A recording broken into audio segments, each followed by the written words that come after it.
Hello everybody. Okay, so today's video is on Skype for Business. It can be Skype for Business 2013 or 2016. It used to be called Link, so don't get too confused there, it's just the updated version. Skype for Business also comes into the effect that it has Skype built into it as well, and I'll get into that in a minute. Okay, so the first thing is you'd need to open Skype and sign in. To be able to sign into Skype, you need a Skype account through Office 365. So you most likely have these details already. It's usually your business email address and your Office 365 password. Same email address, same password.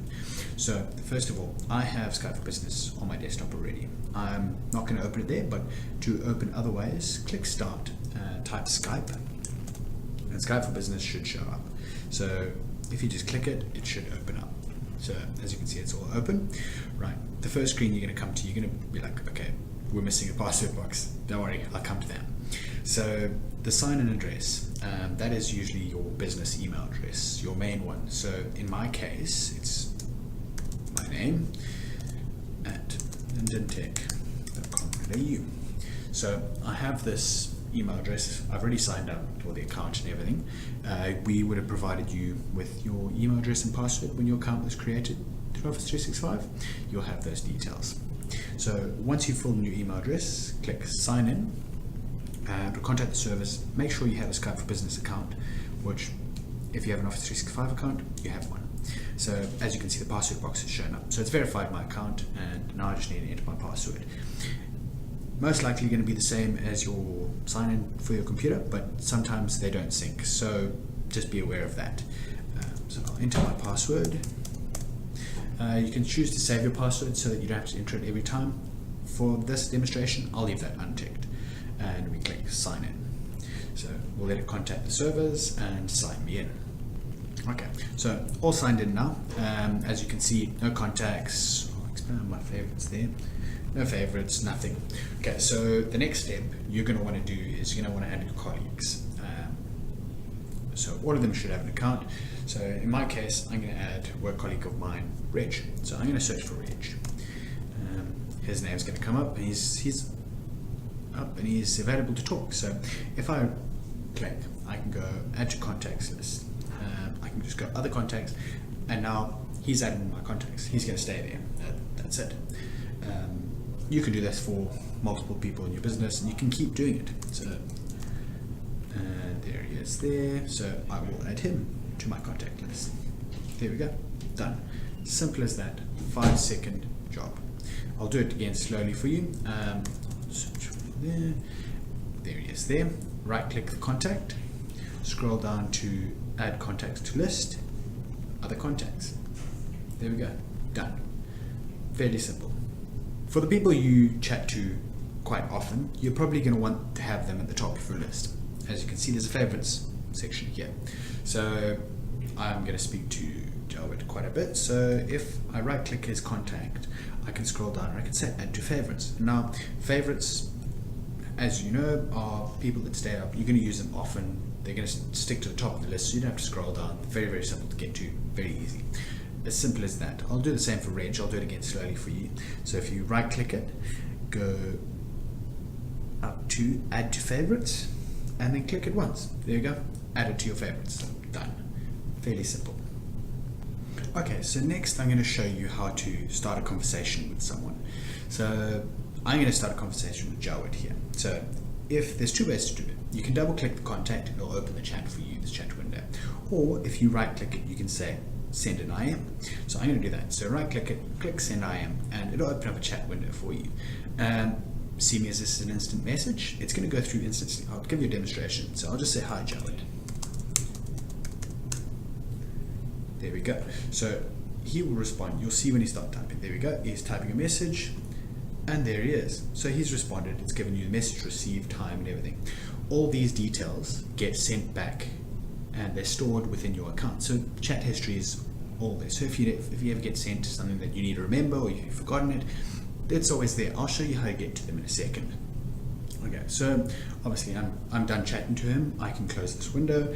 You don't need to save it. It's just all done in the history. That's done.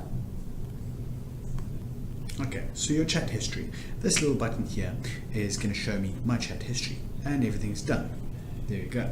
Okay, so the chat history, and you can double click it, and it's going to give you the full demonstration. There you go. There's my chat with Jawed. Completely nothing there. As you can see, there's a history of my chat.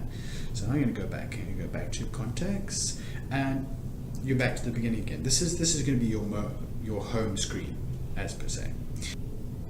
Okay, so next I'm going to demonstrate how to present or send a file via Skype. This is fairly handy if you need to show a demonstration of a Word document, PowerPoint, a browser, if you want to show a browser. Basically, it's just giving them a demonstration and presenting a document or something along those lines. Okay, so first things first, you're going to want to open a chat with someone. So I'm going to start it with Reg. So if we just double click his name there, it'll start a chat now. Okay, so with a presentation, there's one way of doing it. So there's one way of doing it. Down here, you've got the present button. If you click that, you can have a whole lot of options. This is where you can send attachments, Word documents, anything really you can send through to them. So I'm going to do is I'm going to present my entire desktop screen. That's the top button here. You can do specific programs, so Word and that sort of thing. You can present only that document.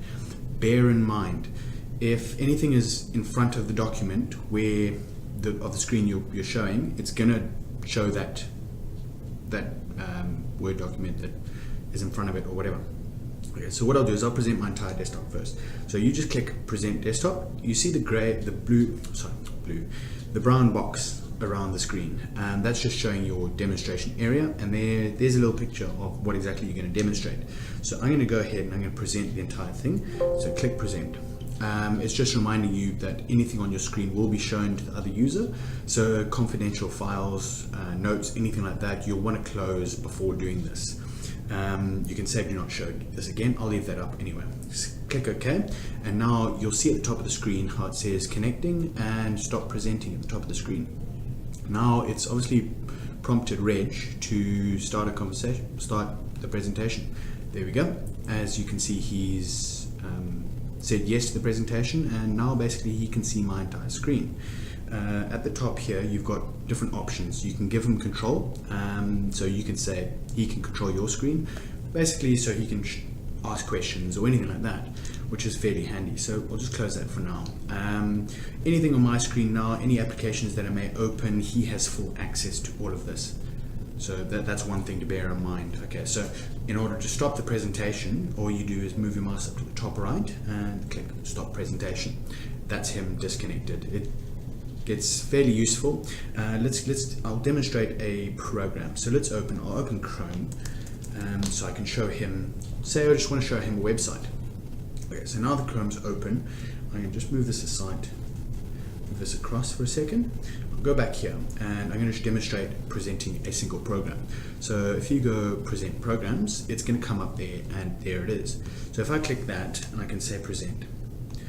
Okay, this warning box just reminds you that if you move anything in front of Chrome, so in that display area where Chrome is, it'll show that to the other user. So we agree with that, that's okay, click OK with that. And now you see that brown box, it's gone around Chrome only.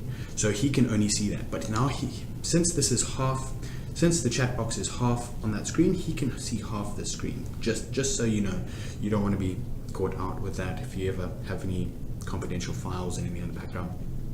So that's it, basically. Very, very simple to present, very easy to run. We'll stop presenting that for now, and we'll just close Chrome again. There we go. Okay, so there's also another way of sharing files. So you can go through here and you can say add attachments. That'll attach it to the screen, but you can also add a file through this way. So click that box. You can go to desktop. I'll send him just a shortcut. It's not going to really do much, but we'll send him Skype for Business, and you can say open, and that'll send him the file now. He's got to accept it. Obviously, he's rejected it there, saying error in transfer. But yeah, so that's how simple it is to share files and demonstrate programs within Skype for Business. It's very, very simple. Okay, so that's fairly about it for this demonstration. Thank you very much for watching. Thank you very much.